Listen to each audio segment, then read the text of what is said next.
Radio Lab Chile, la revolución de los emprendedores.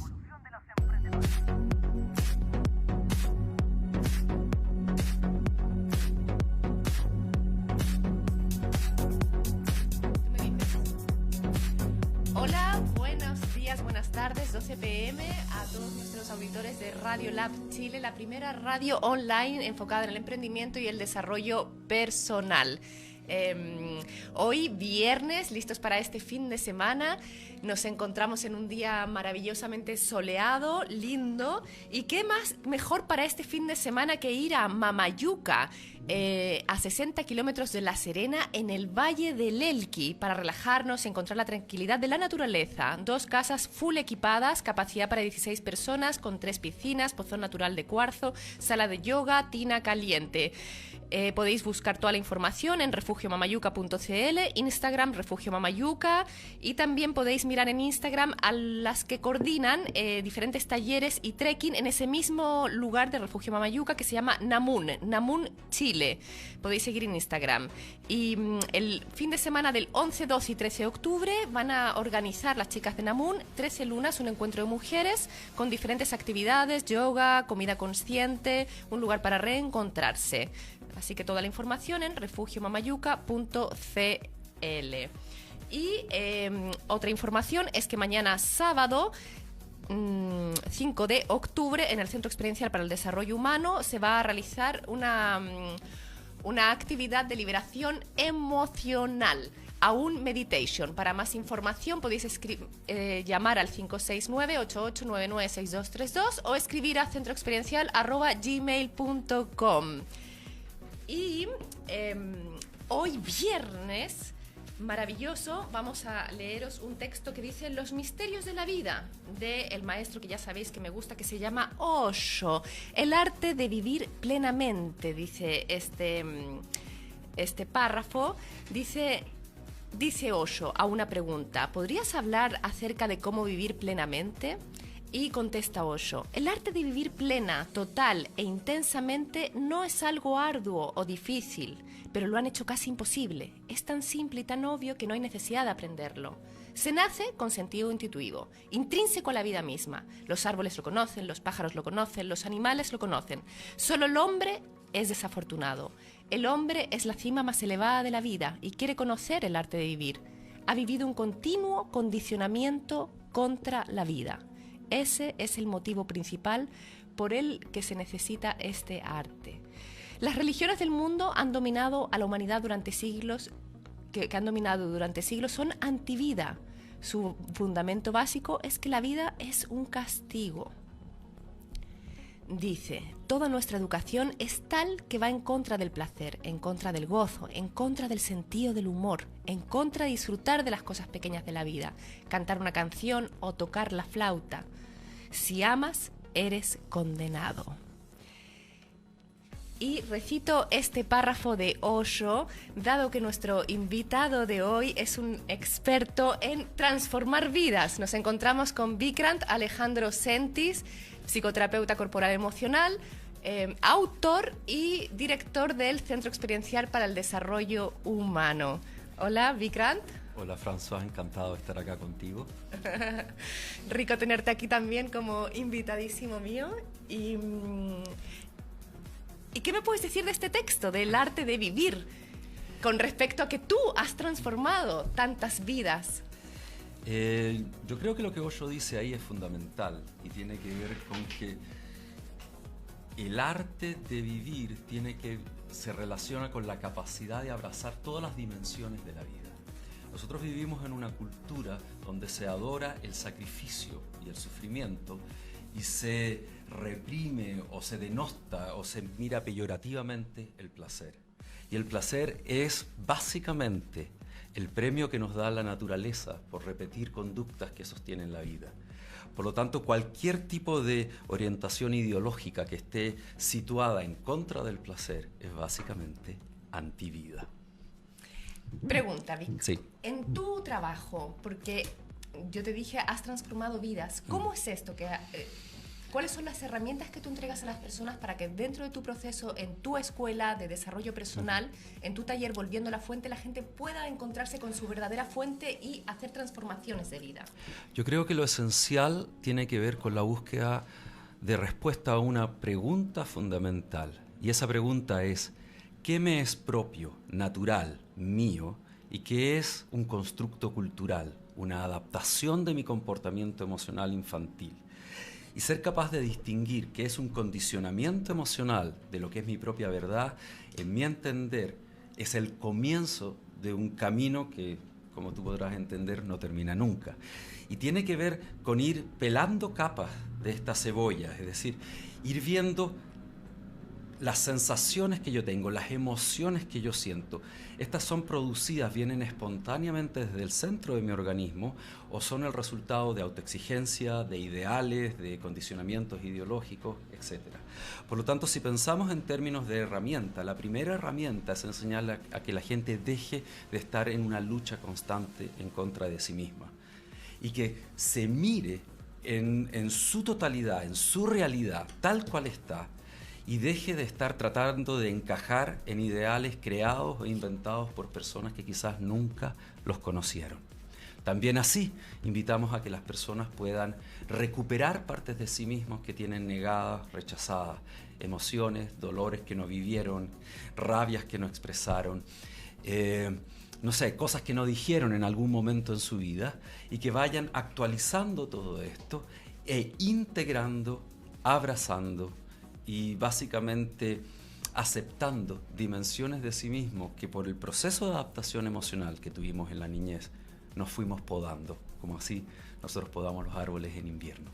Vi, con respecto a lo que estás diciendo ahora, porque estás hablando de en el fondo que hay defensas que están intrínsecas en el ser humano con respecto a sentir, a depender o codepender o alejarnos, diferentes defensas neuróticas, al fin y al cabo.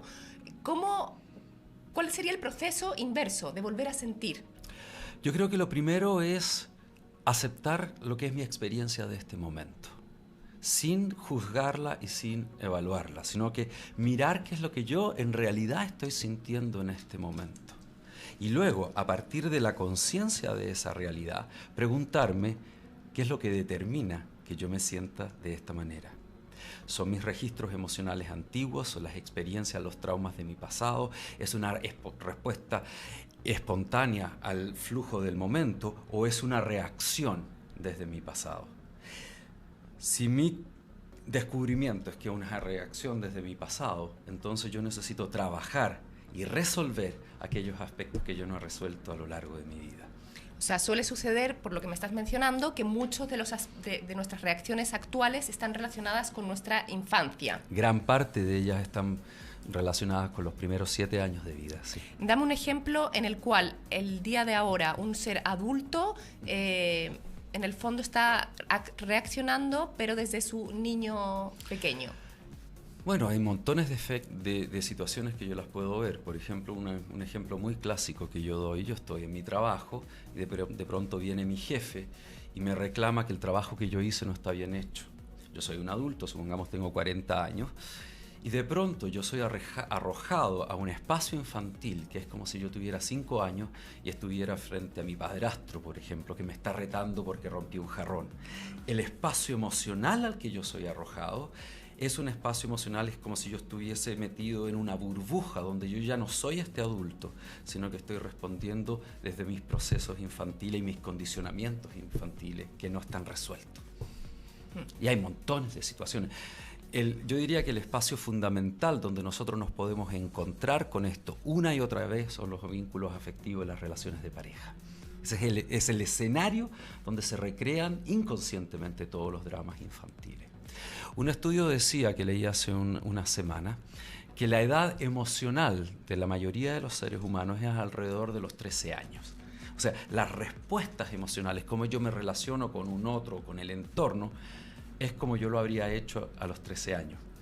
Y en esto, volviendo... Eso denota un poco de inmadurez de alguna manera. O sea, todo el mundo sabe, más allá de la máscara o la performance pública que uno pueda tener, que sus reacciones emocionales no son particularmente adultas. Yo las puedo racionalizar de alguna manera, pero por ejemplo, si yo veo la visceralidad con la cual yo respondo, por ejemplo, si mi pareja mira a otra persona de mi mismo sexo, por ejemplo, yo puedo observar que la respuesta emocional no es una respuesta de una persona centrada, madura o equilibrada, sino es la respuesta casi de un niño.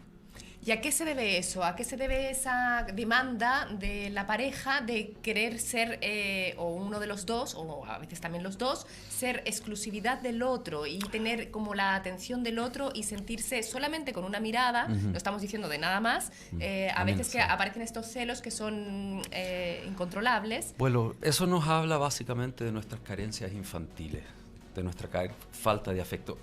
En la especie humana los celos cumplen una función biológica muy importante, y es que es tratar de retener a la figura del cuidador afectivo cuando niño, porque dependemos de ese cuidador afectivo, sea el padre, la madre, el abuelo, etcétera, quien esté ahí jugando ese papel, tratando de retenerlo para que se quede con nosotros, para que nos cuide, porque somos dependientes para poder sobrevivir de esta persona.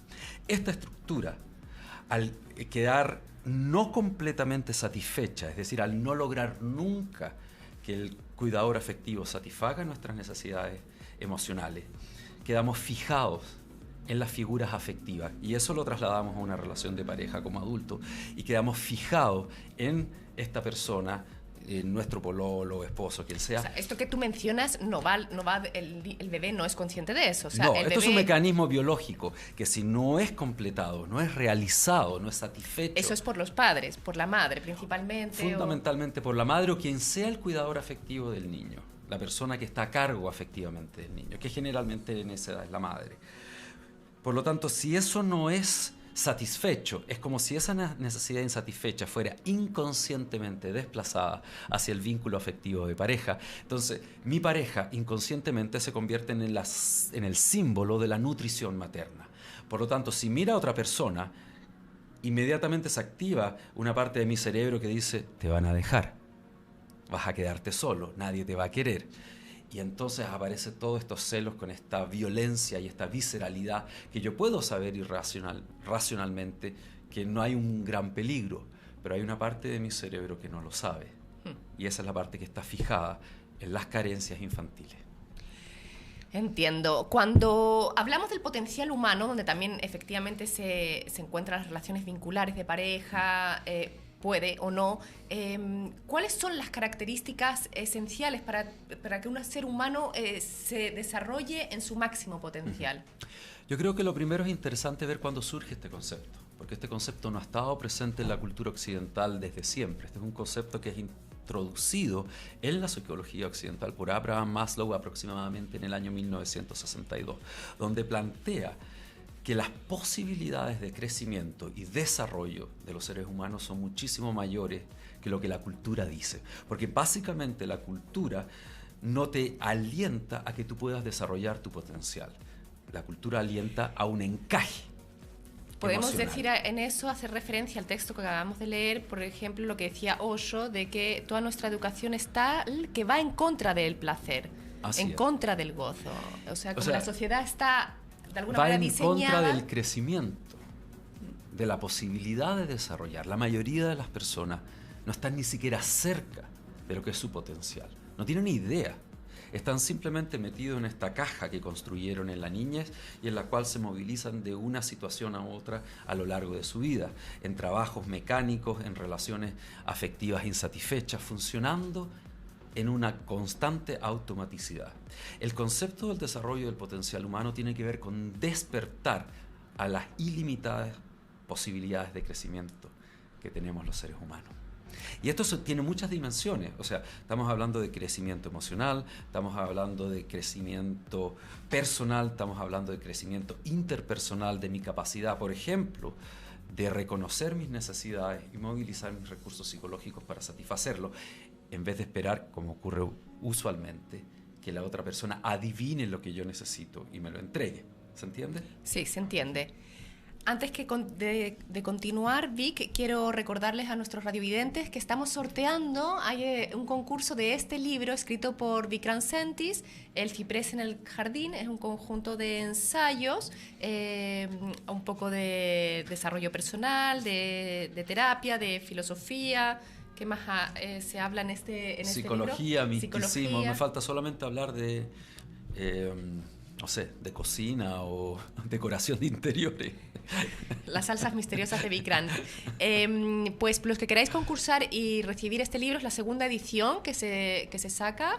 Tenéis que compartir este video de Facebook Live, de Radio Lab Chile, en vuestro muro y escribir en los comentarios que estáis participando por este libro, ¿ok? Luego Fernando va a recopilar todos los nombres y va a hacer un sorteo en el computador, en el cual saldrá un ganador. Así que eso, y seguimos conversando con Vikram Sentis, director, fundador del Centro Experiencial para el Desarrollo Humano, autor de varios libros. También aquí tengo otro de los libros que has escrito, que es Terapia Corporal Emocional Neurreichiana, que tiene que ver con Somatic Emotional Processing, que es un trabajo somático que tú también abordas. ¿Qué es lo que sucede con el cuerpo cuando vivimos en tensión, ¿no? Porque cuando no logramos satisfacer todas nuestras necesidades, el cuerpo se va acorazando, evitando sentir, evitando todo lo que pasa con la pena, la rabia, la alegría, todas las emociones que van quedando como clausuradas, según la teoría de William Reich. ¿Y cuál es el trabajo que tú haces con respecto a eso? Bueno, como tú bien dices, Françoise, el organismo va acorazándose. Sí. Y eso significa que va perdiendo su capacidad de sentir. Es decir, las partes del cuerpo que son responsables por proveernos información respecto de lo que estamos sintiendo se van entumeciendo. Y esto es un problema mucho más grave de lo que la mayoría de las personas cree, porque la única forma que yo tengo para saber respecto de en qué dirección movilizarme en mi vida tiene que ver con mi capacidad de sentir.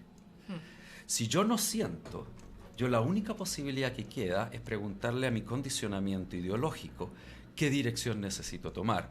Y eso está basado con las expectativas de mis padres, de mi familia, de lo que mi cultura en particular me dice que es importante. Y nada de eso necesariamente me incluye a mí.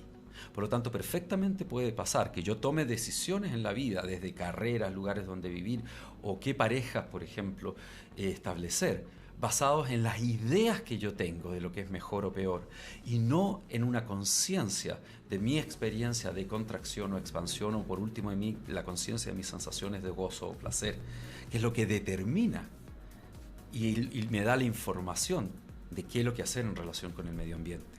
Te tengo dos preguntas con respecto a eso. Una persona que tiene 40 años o 50 años y toda la vida ha vivido en evitativamente en el sentir.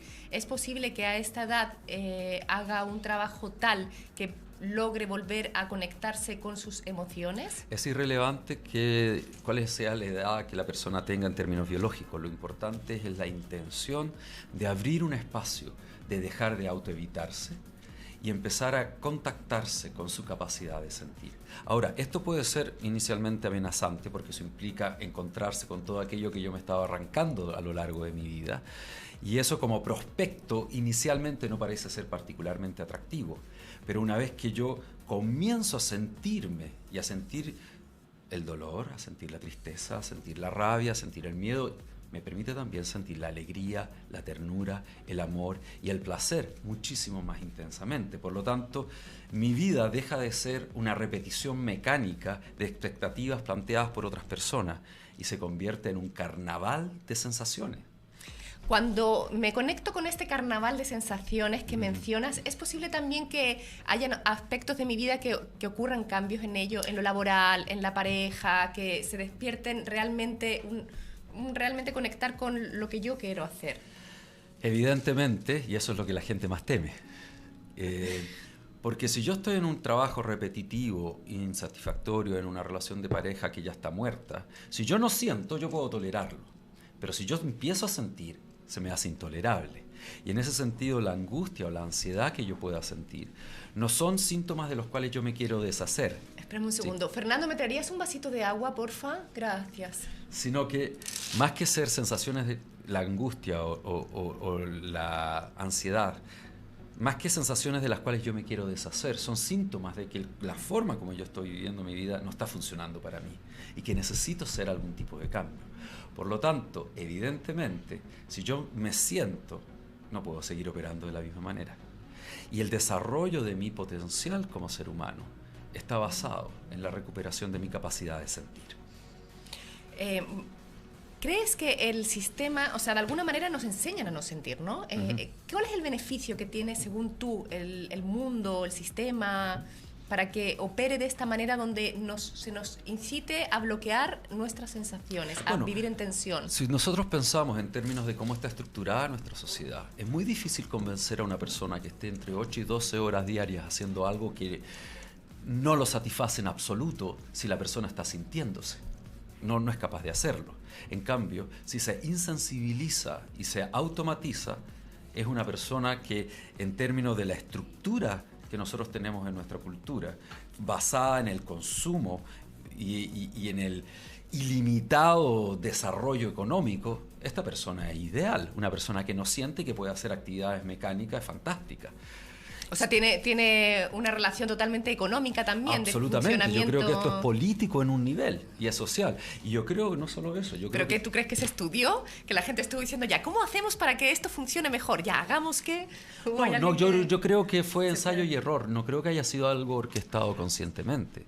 Yo tengo la sensación que lo que ocurrió fue que las personas se dieron cuenta que una persona, por ejemplo, si era infeliz, era mucho más fácil convencerla, por ejemplo, de que pudiese ir todos los días domingo a una iglesia, a un lugar lúgubre, donde al final nos encontramos con un tipo clavado a un palo desangrándose y sentirse culpable y poder aportar económicamente a mantener esa institución religiosa, que si una persona es feliz y libre. O sea, si una persona ahora, me hablas de la religión católica, sí, pero también hay otras religiones que también al fin y al cabo van a lo mismo. Cualquier institución que profite del sufrimiento humano y que se mantenga basado en la culpa y el sufrimiento, evidentemente que hay gente que está profitando de eso. Porque cuando uno se siente culpable e infeliz, trata de remediar esa situación. Y usualmente ese remedio involucra algún tipo de transacción económica que mantiene al clero, al sacerdote, sin trabajar. Que básicamente no es un mal arreglo, digamos. En todas las culturas, el sacerdote, el monje, es la persona que vive sin trabajar. Y no vive del cielo, vive de los feligreses que aportan económicamente con el objetivo de redimir su culpa o lograr el paraíso o una buena encarnación o lo que sea. Bueno, y también viven la mayoría en el celibato y desde este espacio Teóricamente, eso es verdad. Eso porque es verdad. En la práctica, como nosotros podemos ver, o sea, no tenemos que pensar mucho, digamos, la Iglesia Católica teóricamente vive en el celibato, en la práctica no es así. No es así. Pero ya bueno, hemos visto que ha salido a la luz muchos, que bueno, cada vez más eso es imposible. Y con respecto a eso, claro, también está el control sexual del ser humano. El control sexual, en mi opinión, también tiene una función política y económica. ¿Cómo así? Yo puedo convencer a un buey, porque está castrado, de que arrastre una yunta, pero no hay ninguna manera que yo pueda convencer a un toro de que haga eso. La energía sexual es la energía más potente en el organismo humano. Si esta está reprimida y yo estoy insatisfecho o infeliz, voy a comprar cualquier sucedáneo que me ofrezca una experiencia subrogativa de placer. Pero la sexualidad aparece en el ser humano desde la infancia, en los niños cuando empiezan a tocarse. O sea, nunca aparece la sexualidad. O sea, siempre está. La sexualidad no aparece en el ser humano. Sí, la sexualidad es esencial al ser humano. Nacemos de la sexualidad, de hecho. Desde el día que nacemos hasta que nos morimos, digamos. Se puede expresar de distintas maneras, pero nunca aparece. O sea, esta idea como que aparece en la pubertad, digamos, es una fantasía psicológica, ¿no es verdad? O sea, en la pubertad las hormonas se disparan. Las hormonas se disparan, pero nosotros tenemos hormonas dando vueltas desde el día 1, digamos. Y de hecho los niños Pero cuando se tú masturban. haces esta comparación con el buey y el toro, que me parece muy buena, sí, entonces ya, se supone que nosotros también somos de alguna manera somos un animal, se entiende que somos sexualmente... No, de alguna manera, somos animales sexualmente sí, activos, ya, entonces... Rocas no somos. No, rocas no somos, efectivamente. Entonces, esta La represión viene desde la infancia. La represión de la sexualidad infantil cumple una función social y es convertir a la persona en alguien fijado. Déjame mostrarte este modelo. Te dejo. Cuando una persona está inhibida sexualmente en su infancia, inevitablemente busca por las figuras de autoridad que le diga qué es lo que tiene que hacer, porque no es capaz de reconocer sus propias sensaciones porque las ha entumecido. O sea, entendemos en esto las primeras solamente tocaciones de un niño pequeño. Estoy hablando de un niño pequeño, sí. ¿sí?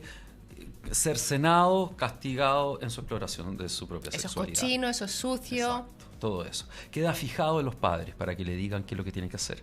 Una persona fijada en los padres se vuelve dócil.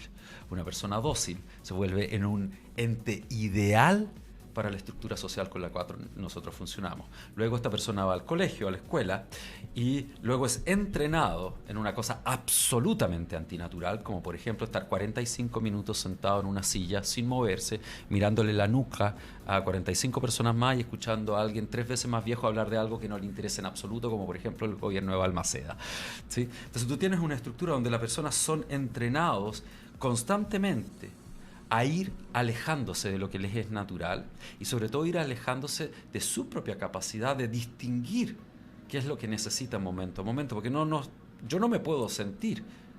Si soy castigado porque me levanto o quiero jugar o quiero correr o quiero hacer algo así, evidentemente, como yo controlo este impulso es entumeciéndome, dejando de reconocer que tengo ganas de correr, por ejemplo, y necesito estar 45 minutos escuchando hablar a este adulto que habla cosas que no me interesan.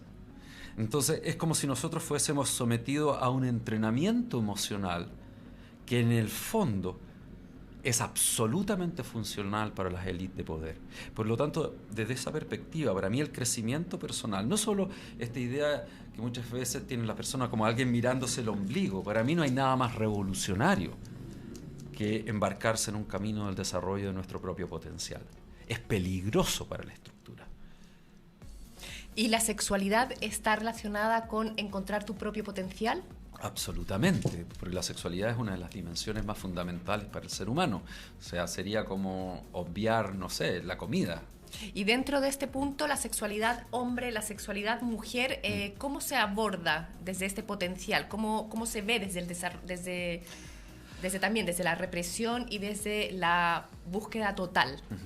Yo creo que esto tiene distintas aristas, dimensiones y fases también. Yo creo que una fase primaria tiene que ver con reconocer qué a mí me contrae, es decir, qué me es aversivo en términos sexuales y qué me es expansivo y qué me causa placer o gozo. Y en nuestra cultura en particular, también esto implica tener que reparar, elaborar y sanar las heridas que están asociadas a la transgresión corporal. Conversaba el otro día con una persona. Mi experiencia es que antes de los 19 años, 90% de las mujeres en este país han tenido algún tipo de experiencia de transgresión corporal. Eso es enorme. ¿Me entiendes? O sea, arrastramos heridas emocionales alrededor de este tema que necesitan ser sanadas. Y luego tiene que ver con ampliar mi capacidad de experimentar placer. Y esto es algo que es muy paradójico. ¿Tú crees que una persona que ha sido dañada sexualmente, transgredida, violada o haber tenido algún tipo de abuso, luego en un momento dado en su vida, si ha hecho un trabajo de sanación, de reconocimiento, es capaz de volver a sentir y conectarse con su propia sexualidad? Absolutamente. Porque esto último que tú estás mencionando es una programación biológica que ha evolucionado por billones de años en este planeta. Por lo tanto, yo lo único que necesito es sacar los diques construidos conscientes o inconscientemente a ese flujo. La capacidad, como te decía yo, de experimentar placer es el premio que nos da la vida por tener conductas que la sostienen. O sea, es la fuerza más potente en el organismo humano. Y te quería mencionar que la capacidad de experimentar placer está absolutamente relacionada con mi capacidad de experimentar dolor emocional. Mientras más yo me abro a procesar mis dolores históricos, mientras más yo me abro a sentir mi tristeza no vivida, más se abre mi capacidad de experimentar placer, porque es la misma energía, básicamente. Es decir, son dos dimensiones de una misma energía, que podemos llamar la vida energía de vida. Y en esta sociedad se sentir. suele tapar ese aspecto de más negativo, entre comillas, quiero decir, de rabia, de dolor, y al revés, se fomenta ante todo lo que te vende el mercado o el sistema, pues, cosas de placer, Sí, el consumismo de alguna manera. Lo que pasa es que ese placer que te vende el mercado es sucedáneo, no es placer verdadero, porque tú no puedes simplemente reprimir el dolor y aumentar el placer. Sí. La psiquis humana no funciona así. O sea, la psiquis humana no funciona segmentadamente. Yo no puedo solamente acorazarme frente a ciertas emociones definidas socialmente como negativas. Mi organismo se acoraza por completo. Yo dejo de sentir. Mucha gente reprime su rabia y su capacidad de expresar rabia y quieren aumentar su capacidad de sentir amor, y el amor se convierte nuevamente en una idea en su cabeza, porque la experiencia orgánica de amor ocurre cuando la agresión y el resentimiento ha sido resuelto. O sea, piensa tú en tratar de conectarte con tu pareja. Si tú estás resentido, es imposible. Pero si eso es expresado de alguna manera, el corazón se abre.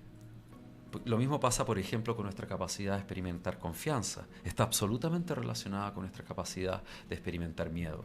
Si yo no me doy permiso para experimentar miedo, si le tengo miedo al miedo, como ocurre con la mayoría de las personas, nunca voy a confiar, porque nunca voy a poder averiguar si aquello que temo es peligroso o no. Y eso es lo que determina mi capacidad de confiar, el averiguar que aquello que yo temo no parece ser peligroso, o que el peligro es solo una idea en mi cabeza, o que es un registro antiguo emocional que yo todavía ando acarreando en mi vida. Voy a volver a recordarles a nuestros radiovidentes que estamos sorteando un libro de Vikram Sentis que se llama El ciprés en el jardín, un conjunto de ensayos de psicología, filosofía, misticismo, espiritual, desarrollo personal, etc. Así que tenéis que compartir este video en vuestro muro de Facebook y escribir los comentarios que queréis participar por este libro. Tenía por aquí yo otro libro que quedó aquí. Este. Krishnananda y Amana, de la confianza ficticia a la confianza real. Habla también de las relaciones de parejas vinculares. Y aquí subrayé un texto que dice: cuando somos compasivos y comprensivos con nosotros mismos, poco a poco se crea más espacio, y cuando realmente podemos permitirnos sentir el dolor y el miedo que llevamos encerrados dentro, la energía cambia y se empieza a madurar. Así es. Que era en relación a lo que tú estabas mencionando ahora con la evitación del miedo y en el fondo con el reconocer el miedo. Yo creo que hay un asunto que es importante y es entender cómo opera la psiquis humana. Muchas personas tienen ideales de conducta que quieren repetir o construir a través de la práctica sin resolver el conflicto interno que está movilizando aquella conducta que quieren desarmar. Como por ejemplo, si yo quiero, no sé, dejar de juzgar a los otros. Por ejemplo, quiero ampliar mi capacidad compasiva. Yo eso no lo puedo construir simplemente practicando conductas compasivas o practicando ideas de compasión. Yo necesito desmantelar mis propios autojuicios, porque el juicio que yo tengo por el resto de las personas está relacionado con la dureza y la brutalidad muchas veces con las cuales yo me relaciono conmigo mismo. Mi experiencia personal es que en la medida que yo fui quedando más y más en casa conmigo y suspendiendo los juicios que yo tenía, automáticamente eso tuvo un efecto en los juicios que yo tenía en las personas afuera. Lo que a mí me enganchaba automáticamente emocionalmente en otro fue disminuyendo en la medida que yo fui siendo cada vez más gentil y compasivo conmigo. Mi interés no era ser gentil o compasivo con los demás necesariamente, quería yo tratarme bien, pero me di cuenta que esto era un efecto secundario, bastante deseado, vale decirlo, pero que yo no necesariamente buscaba. Por lo tanto, yo no puedo tratar de construir algo aquí afuera sin primero resolver las cosas que están ocurriendo conmigo adentro. Es imposible. Y esto tiene que ver con todas aquellas conductas que tienen condicionamiento o connotaciones positivas socialmente, como el amor, como la valentía, como la compasión, como el altruismo, etcétera, etcétera. Yo no lo puedo simplemente convertir en un ideal para practicar. Yo necesito resolver el núcleo emocional que hace que eso no esté ocurriendo. ¿En qué momento Vikrant nace en ti esa búsqueda de resolver ese núcleo emocional que estaba apretado, tenso en ti, desmantelar, como tú, con tus propias palabras, todos estos juicios? Esto parte bien temprano en mi vida, aunque cuando partió yo no lo sentía temprano. Yo sentía, de hecho, que había dejado pasar demasiado tiempo. A mis 17 años yo empecé a involucrarme en procesos de crecimiento y desarrollo personal. En un principio sin entender mucho cómo esto funcionaba y simplemente con ganas de ser feliz. Yo sentía que no era feliz y que había llegado al tope de mi capacidad de infelicidad. Por eso te digo, yo miro ahora en perspectiva a mis 51 años y veo, wow, 17 años súper chico. Pero a los 17 yo ya sentía que ya había dejado pasar demasiados años sin resolver mi relación conmigo mismo.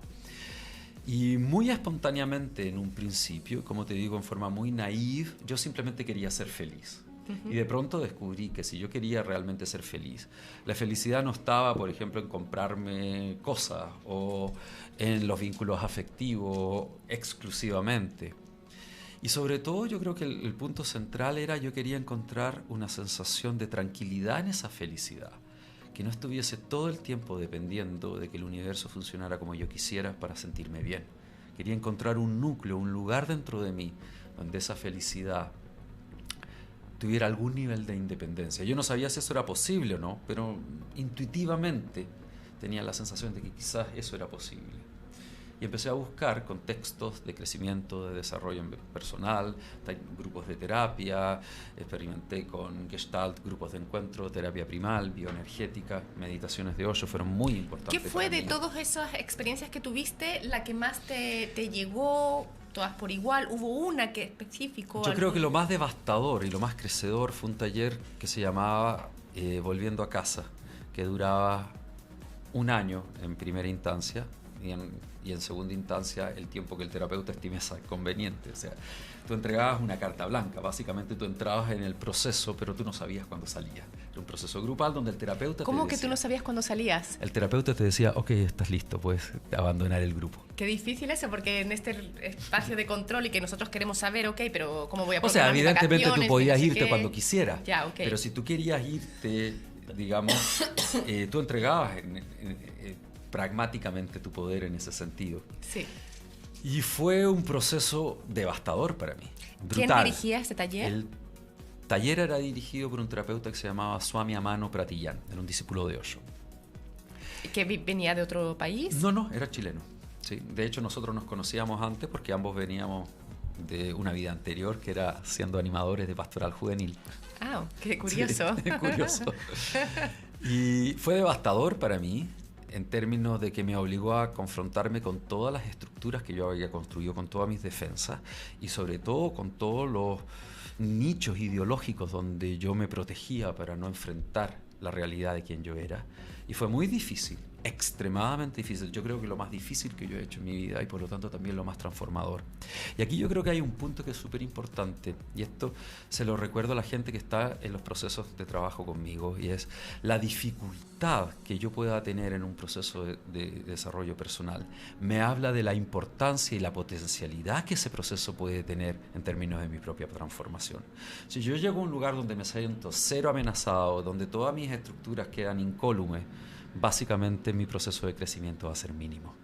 Un proceso de transformación implica encontrarse con lo que yo he construido, con cómo yo me he evitado, con cómo yo me he engañado a mí mismo.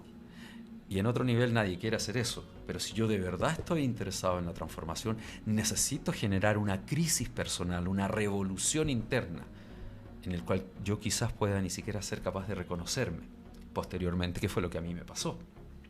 Yo entré a este taller tenía 20 años, era católico, animador de pastoral juvenil, virgen, esperando llegar virgen al matrimonio. Y a cabo de 9 meses de intenso trabajo personal, de descondicionamiento emocional e ideológico, ya no era católico, ya no era virgen, y es más, ni siquiera creía en Dios, como esta idea de este caballero de barba que vive en el cielo. O sea, todas las estructuras que yo tenía para autosustentarme se derrumbaron. Y implicó para mí atravesar con lo que San Agustín, aprovechando de decir que fui católico, llama es la noche oscura del alma. O sea, lo antiguo ya no funcionaba y lo nuevo aún no había aparecido y yo no tenía idea quién era. Y desde ese espacio de no tener la menor idea de quién yo era, surgió algo que quizás yo no lo puedo significar muy bien en el lenguaje, pero que era único, y hoy día yo lo llamo mi propia autenticidad. Y algo similar trato de hacer con la gente con la que trabajo, sobre todo en el taller Volviendo a la Fuente. Luego tú decides irte a Estados Unidos, estudias. Sí. Eso fue varios años más tarde. Yo diría que esto partió a los 17. Yo me fui a Estados Unidos a los 25 años y fui a una universidad y obtuve 2 grados académicos en el área de psicología y educación, y donde empecé el comienzo de mi entrenamiento como psicoterapeuta. ¿Sí? Posteriormente viajé a India, a la Osho Multiversity, donde hice otros cursos de entrenamiento y sigo formando. ¿Y qué lugar ocupa el maestro Osho, las meditaciones, en tu vida? A ver, esto ha ido variando con los años. Si tú me hubieras hecho esta misma pregunta hace 20 años atrás, probablemente la respuesta sería distinta, pero hoy día ocupa el lugar más grande de agradecimiento que yo pueda tener en mi corazón. Osho transformó mi vida y en ese proceso también se convirtió en el centro de mi vida, sobre todo antes que él muriera. No es hoy día el centro de mi vida, pero es la influencia más importante que yo he tenido, y las meditaciones de Osho me transformaron completamente. O sea, y de hecho fue mía. ¿Qué encuentras en las meditaciones de Osho? En las meditaciones de Osho yo puedo mirarlas de 2 maneras. Técnicamente me parecen geniales. Están armadas y organizadas de tal manera de que no creo que Osho tuviera profundos conocimientos de neuropsicología, pero sí tenía profundos conocimientos de la naturaleza humana.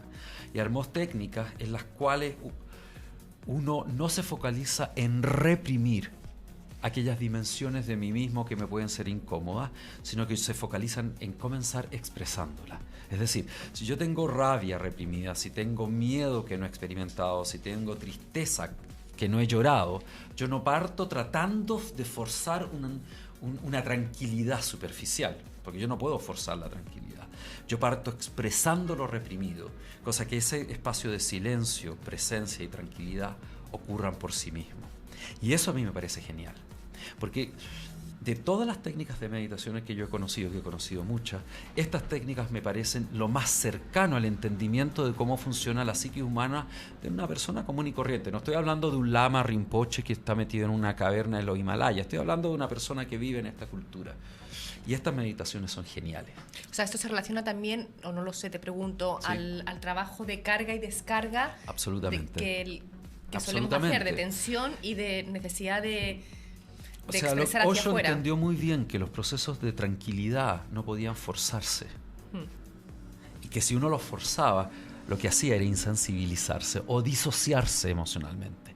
Lo que él entendió es que los procesos de tranquilidad, lo que nosotros llamamos la presencia meditativa, eran procesos naturales que venían una vez que yo ponía alguna cantidad de energía en vaciar esta mochila emocional con la que yo o la mayoría de las personas anda acarreando. Y por años fue mi espacio personal, mi espacio de reconexión, de encuentro y de actualización, una vez que yo terminé todos mis procesos de talleres y terapia que eran constantes. Si habláramos de presencia, sí, presente, estar aquí y ahora, que se menciona mucho, ¿no? En la Gestalt también, el estar aquí y el ahora, la meditación, estar aquí y ahora. ¿Cómo ves tú? ¿Qué es para ti estar presente, estar aquí y ahora? Esto es muy curioso. La otra vez una persona me decía, ¿sabes qué, Vikrant? Me decía, voy a empezar a vivir aquí y ahora. Y yo le decía, ¿y dónde estabas viviendo antes, en 1957? Yo no tengo otra posibilidad que vivir aquí y ahora. La vida ocurre siempre en este momento. Yo nunca he vivido en el pasado, jamás voy a vivir en el futuro. Esas ideas son abstracciones lingüísticas. Lo que yo llamo pasado es un presente que yo recuerdo, lo que yo llamo futuro es un presente que me imagino. Yo siempre he estado aquí. Nadie tiene nunca otra posibilidad que estar aquí. Ahora, yo puedo ser consciente de ello o no, y eso es lo que hace la gran diferencia. Por lo tanto, cuando hablamos de estar aquí ahora, no es como que yo vivía en 1958 o en 2035 y logré venir a este momento. Es como tomar conciencia que el flujo de experiencias de este momento es lo único real. Para ello es necesario que el cuerpo esté relajada, la relajación? No necesariamente, yo puedo ser consciente de mi tensión. El estar aquí ahora es una presencia no electiva respecto de este instante. Por ejemplo, tú y yo estamos en este momento conversando con estos micrófonos Claro, rojos. lo puede ver la gente, no podemos Sí. engañarlos y decirles que estamos en el 1950, como No, tú decías. estamos acá. Estamos acá en la Y Radio esto es Lab. lo que está pasando. Sí. En este momento, ni tú ni yo tenemos ninguna otra vida más que esta. Mm. Ahora, yo puedo tener un recuerdo de algo que hice antes de este momento, puedo tener una imaginación de lo que voy a hacer después, pero eso no es existencial, yo no lo puedo vivir. Esto es lo único que está ocurriendo. Yo lo que yo entiendo, Fran, con respecto a eso, es a lo mejor estar en esta aquella hora que sí, físicamente está sucediendo, pero a lo mejor yo me siento en este momento que estoy presentemente conectada con conciencia contigo y con lo que estamos hablando. Puede ser que a lo mejor ese no estar aquí y ahora es como que mi mente, o que yo empiezo a funcionar desde esto que hablábamos antes del pasado, desde mi niña, o que se apodera en mí el miedo, mis nervios, no sé. Ahora, todos esos fenómenos que tú estás reconociendo y nombrando son fenómenos que ocurren aquí y ahora. Yo no puedo estar asustado antes de ayer, yo me puedo asustar en este momento. Ahora, yo me puedo asustar por un recuerdo, algo que no es existencial, que no está en este momento y que no presenta una amenaza en este instante. Por lo tanto, la conciencia meditativa lo que hace es traerte de vuelta a este instante y decirte, este momento y este momento es lo existencial. Ahora, si yo tengo muchas cosas pendientes conmigo mismo, si yo tengo muchas dimensiones de mí mismo en términos emocionales no resueltas, evidentemente que es muy difícil estar aquí y ahora. Porque cuando yo vuelvo a la conciencia acá, me voy a encontrar con la angustia, la ansiedad, la tristeza o la rabia que yo no he procesado. Pero todo eso es en este momento. Por lo tanto, por así decirlo, el trabajo terapéutico de desarrollo personal puede ser un trabajo que está enlazado con la conciencia meditativa, donde yo utilizo el resolver, el limpiar, el descargar todas estas cosas que yo he acumulado como una puerta para volver a este momento y estar aquí, y estar aquí, y estar aquí. Y estar aquí totalmente disponible. Y no estoy hablando de estar aquí disociado de ese pasado. O sea, en este punto lo que estás mencionando también es que con respecto si practicamos cotidianamente o frecuentemente estas meditaciones activas de Osho, que mencionábamos antes, con esta posibilidad de descargar todas estas tensiones que vamos como guardando, ya sean pasadas o del aquí y el ahora, vamos a cada vez más a poder estar conectados en este presente. Lo que pasa es que si la tensión es del aquí y ahora, el organismo responde a esa tensión. ¿Me entiendes? Con un movimiento. Por ejemplo, si en este momento, imaginémonos, entrara un tigre a esta sala, el organismo va a responder espontáneamente, va a haber una tensión muscular que va a tener que ver probablemente con tratar de arrancar del tigre, porque no creo que ni tú ni yo tratemos de lucharlo. Por lo tanto, esa puerta yo probablemente trataría de abrirla y ver si hay algo donde poder esconderme. Sería muy gracioso ver qué pasaría si viniera un tigre. Por lo tanto, la tensión cinética muscular es realizada en el acto de arrancar. El problema está cuando yo me imagino cosas que no tienen que ver con este momento y la parte del cerebro que controla los movimientos motores no sabe que esto es imaginario o un recuerdo y prepara el cuerpo a realizar una acción que yo no puedo descargar porque es imaginación. Si yo me imagino que aquí entra... Pero está ocurriendo y el cuerpo se va apretando. Se va apretando y eso se va haciendo crónico porque los músculos ya no vuelven a sus posiciones originales y van quedando crónicamente tensos y contraídos. Cuando hablamos de tensión, esta tensión puede ocurrir en todo el cuerpo. En todo el cuerpo, François. Y a nivel muscular y también como de órganos. Yo creo que sí, no es mi especialidad, órganos internos, mi especialidad de aparato motor, musculatura, pero sí, yo creo que sí. Ok. Quiero leer un párrafo de Osho nuevamente, Los misterios de la vida, o te invito a ti a que lo leas. Ok. Que dice... ¿Cuál párrafo? Hay un pequeño problema, François, y es que no tengo mis lentes. Yo tengo presbicia, así que no tengo ninguna posibilidad de leer eso, a no ser que lo ponga a medio metro de distancia. Vale, dice aquí... Empieza con la meditación para que puedas conocer la fuente de tu vida y volver a su origen. Es una experiencia sorprendente. De repente te das cuenta de que tienes tantísimo, tal abundancia que si quieres puedes armar al mundo entero, puedes llenar el mundo entero con tu amor. En tu pequeño cuerpo está la semilla que puede crear millones de flores que contienen toda la fragancia del mundo. El arte de la vida comienza con la meditación. Y por meditación quiero decir silencio de la mente, silencio del corazón, alcanzar el mismo centro de tu ser y encontrar el tesoro que es tu realidad. Una vez que lo conoces, puedes irradiar amor, vida, creatividad. Tus palabras se volverán poéticas, tus gestos tendrán gracia. Hasta en tu silencio habrá una canción. Aunque estés sentado inmóvil, estarás danzando. En cada inspiración, cada expiración será un gozo. Cada latido del corazón será precioso porque es el latido del corazón del mismo universo. Tú eres parte de él. Y bueno, y continúa... Muy lindo, muy poético. Sí, es básicamente estar en este momento. Es lo que yo entiendo por conciencia no electiva. Cada vez que yo hago una elección, cada vez que yo hago una evaluación de lo que ocurre, cada vez que digo esto es bueno, esto es malo, esto es apropiado, esto es inapropiado, esto es beneficioso, esto es dañino, cada vez que yo hago eso, yo me separo del flujo y me quedo fijado en este mecanismo y dejo de estar en este instante. ¿Sí? Y da lo mismo lo que uno haga. Para mí la meditación no tiene que ver con técnicas. Para mí, evidentemente, las técnicas de Osho son y fueron fundamentales en tener acceso a estos espacios meditativos y me parecen personalmente mucho más eficientes que otras técnicas que son más pasivas. En mi entender, que están creadas para seres humanos de hace 2000 años atrás. Pero más allá de la técnica, tiene que ver con la capacidad de estar aquí. Y eso no... Si bien es algo que se puede entrenar y las técnicas son útiles, es algo que yo puedo llevar a todas las dimensiones de mi ser, de mi vida. No es que yo necesite necesariamente sentarme una hora diaria. Una vez que yo he despertado la capacidad de estar presente, yo puedo hacer de la vida una meditación. Vic, tú en tus talleres, en tu Centro Experiencial para el Desarrollo Humano, en el taller de desarrollo personal Volviendo a la Fuente, cuando viajas al extranjero, acá a lo largo de Chile, te has encontrado con muchas personas que efectivamente han transformado sus vidas. Ha habido un antes y un después, se han sacado las máscaras, las caretas, se han encontrado con su sufrimiento, han descargado todo aquello que tenían acumulado. Sí.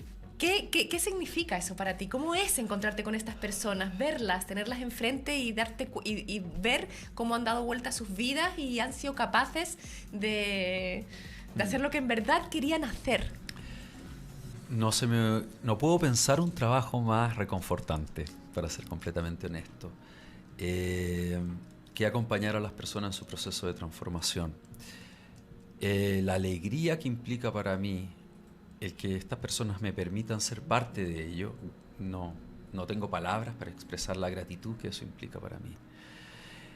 Y además también, en otro nivel, es algo que le da una direccionalidad a mi vida que me hace absoluto sentido. O sea, yo no estaría, no sé, en una oficina marcando papeles con un timbre, ¿me entiendes? Hay personas que probablemente su verdad tenga que ver con eso, pero ciertamente eso es algo que yo no podría hacer. Por lo tanto, es enormemente satisfactorio, pero también es un trabajo que no está ausente de esfuerzo y costos para mí también en términos personales. Porque en estos procesos, digamos, estas no son cosas que ocurren de un día para otro. Y como decían los griegos, para poder llegar a los cielos muchas veces hay que pasar por los infiernos y pasar un buen tiempo en los infiernos. Y evidentemente mantener un apoyo y una contención para que cuando las personas están en sus propios infiernos no desistan y permanezcan en el proceso requiere una disponibilidad emocional, afectiva de mi parte bastante intensa para poder sostener ese espacio. Por lo tanto, a veces también es agotador, a veces también es desalentador. Las personas se encuentran con sus infiernos. Tú estás ahí conteniendo y acogiendo. O sea, no solo eso. yo, todo el equipo del Centro Experiencial y que estamos involucrados en ello. Todos estáis apoyando. Yo como cabeza, digamos. ¿Y tú en ese infierno de los otros a veces también te encuentras con tus propios infiernos? Sí, también me encuentro con mis propios infiernos. ¿Y cómo lidias con ese propio infierno? Me hago cargo de ello. ¿Cómo te haces cargo? Me permito sentir lo que estoy sintiendo. Exactamente lo mismo que les enseño a las personas. Me permito sentir lo que estoy sintiendo, me permito expresar lo que estoy sintiendo y me permito también pedir ayuda cuando lo necesito. Tú delante de las personas que están en tu proceso, ¿cómo te muestras ante ellos frente a tu vulnerabilidad y frente a lo que a ti te pasa en ese aquí y ahora en el trabajo? Depende mucho en qué tipo de proceso yo esté involucrado y también depende de las fases de los procesos. ¿Ya? En el proceso Volviendo a la Fuente, usualmente originalmente los primeros meses yo no estoy personalmente muy expuesto, pero eventualmente me empiezo a mostrar. Y en eso mostrarme yo creo que hay un asunto fundamental y tiene que ver con lo que yo llamo mostrarse humano y mostrarse en la propia vulnerabilidad. Si yo estoy invitando a las personas a que habiten esas dimensiones de sí mismo, yo no puedo estarme haciendo el leso respecto de mí. O sea, yo también, si algo se me mueve, si algo me toca, si algo me afecta, yo también me expongo. Me imagino con que han eso. de ser varias cosas, porque tú ocupas un lugar que eres el director, el guía, el referente, y la gente va a proyectar en ti, va a transferir en ti a lo que es muchas veces el padre o las figuras de autoridad con las cuales y muchas veces han eso tenido daños. parte del proceso de sanación también. Si una persona ha tenido una figura paterna ausente y proyecta en mí eso y yo puedo ser reparador en ese vínculo, eso también se convierte en parte del proceso. Lo que no es tan agradable es cuando yo me convierto en la figura proyectiva de la figura de autoridad o el tirano o lo que sea. Ahora, muchas veces puedo lidiar con eso sin ningún problema. O sea, puedo lidiar, incluso puedo alentar esas proyecciones para que la persona pueda trabajar dimensiones de sí mismo que tiene negadas. Pero a veces, y dependiendo mucho en qué flujo esté yo personalmente, eso me toca a mí, en términos personales. Y cuando me toca en términos personales, usualmente me expongo con ellos. Y tengo un buen equipo de apoyo que en ese caso se hacen cargo, porque evidentemente yo no puedo estar involucrado profundamente con mis propios sufrimientos, por así decirlo, y a la vez tratando de reflejarle a la otra persona que el rollo es de ella, es imposible. Yo me tengo que hacer cargo de lo que a mí me pasa. Bueno, voy a confesar que para mí es muy gracioso hacer esta entrevista porque yo soy parte del equipo del Centro Experiencial, reconozco, yo creo que soy parte también del proceso de transformación que ha habido dentro de tu centro y nada, y que he visto y he participado en todos estos procesos, entonces ser un poco entrevistadora y abogado del objetiva. diablo. Ya, vamos a ir cortando. Quiero saber qué ha pasado para el sorteo del libro. Fernando. La persona que ha ganado el libro es Sio Momento. Fernando nos va a decir el nombre de la persona que ha ganado el libro. Sio Bailadares. Que Sio comentó Bailadares. Participando. ¿Qué? Comentó participando por el sorteo del libro. Vale, perfecto. Entonces, Sio Bailadares, te tienes que comunicar con Radio Lab Chile, que queda aquí en Huelén 10, departamento 402. Quizás tú le puedes mandar mensaje, Fernando, para que vengas a buscarlo de lunes a viernes entre las 9 o 10 de la mañana y 2 de la tarde. Eso, así que tenemos el ganador para que disfrute de tu libro de Vikrant Sentis. Vikrant, quiero también que nos digas, tú tienes tu centro experiencial, tu página web donde puedan mirarla. Bueno, la página web es www.centroexperiencial.com, pero pueden seguir tanto en Instagram como en Facebook Centro Experiencial. Ahí están las actividades que estamos haciendo usualmente para los programas que comienzan el próximo año, los programas anuales, tanto el programa de formación de facilitadores en desarrollo personal como el taller experiencial Volviendo a la Fuente. En diciembre comenzamos con las entrevistas, así que todo el mundo bienvenido. También una formación en Somatic, que también es un trabajo corporal, Esa es emocional. una formación específicamente para ser terapeuta corporal emocional.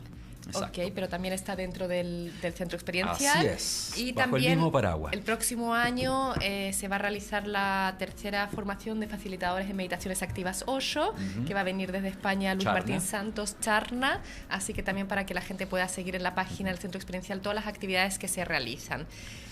Y este fin de semana, Vikrant, ¿qué te parecería irnos a Mamayuca, en el Valle del Elqui? Suena ideal. Suena ideal, ¿no? Darnos un baño en un pozón natural de cuarzo. Suena fantástico. Un gran salón de yoga donde podemos hacer estiramientos, donde nos podemos hacer masajes. Hay una tina caliente también para mirar las estrellas en la noche. Tú con tu mujer con la Vistara. Wonderful. El grupo del centro experiencial quizás le gustaría irse para allá. Un viaje de estudio. Un viaje de estudio. Tiene capacidad para 16 personas. Podéis buscar toda la información en www.refugiomamayuca.cl. también en Instagram, Refugio Mamayuca, y seguir también al programa que organiza talleres allá mismo en Mamayuca, que es Namun Chile en Instagram. El 11, 12, 13 de octubre realizarán un encuentro de mujeres con diferentes actividades. Siempre están realizando diferentes actividades, así que toda la información la podéis encontrar en mamayuca.cl, refugiomamayuca.cl. Y ha sido un placer tenerte ha sido mío. aquí, Vikrant. Feliz de ser parte de tu equipo, feliz de haberte entrevistado aquí en la Radio Lab Chile, la primera radio para emprendedores y el crecimiento personal, radio online. Este programa nuevamente lunes, miércoles y viernes conmigo. Me podéis seguir también por Instagram, Françoise_coach. Se escribe Francoise_coach. Eso, y también seguir las actividades que realizamos. Eso, Vic. Gracias, Françoise. Gracias.